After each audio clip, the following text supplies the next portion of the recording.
So no judgment. We're becoming observers here, like a bird's eye point of view. It's not art. This is not art. And so if we try to make it art, then we've kind of lost the whole jewel, the whole nugget of the process. Yeah.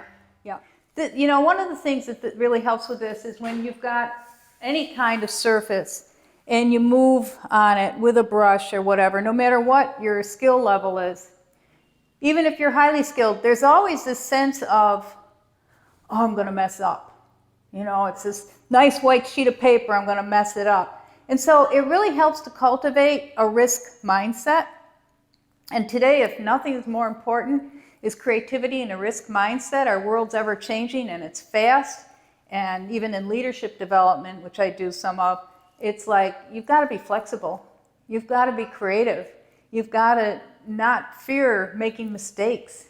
And when you make a mistake, you look at it, no judgment, move on. What did you learn? What did you do? So you don't want to get stuck.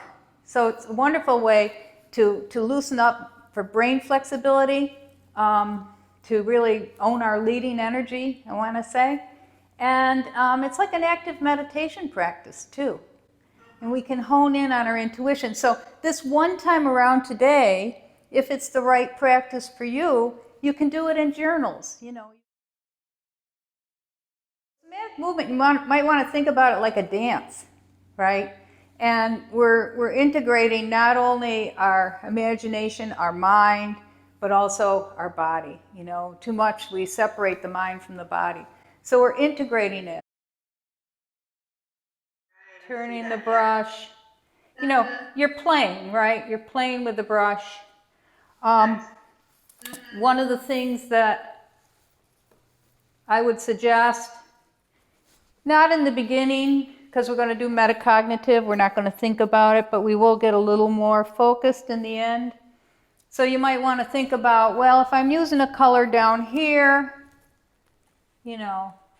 any color at all, I might want to use it in a couple more spots. Let the paint speak to you a little bit, right?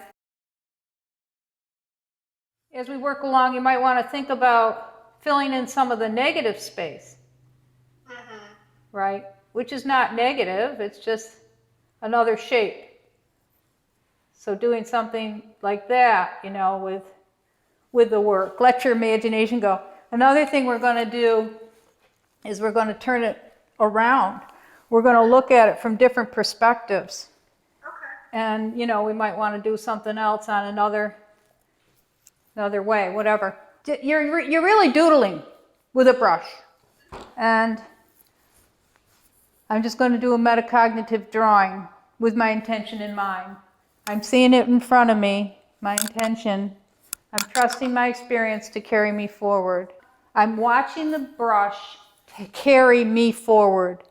I'm not pushing it like, oh, I want that over there, I want this over here. I'm not thinking about it. So I'm just experiencing with my intention in mind.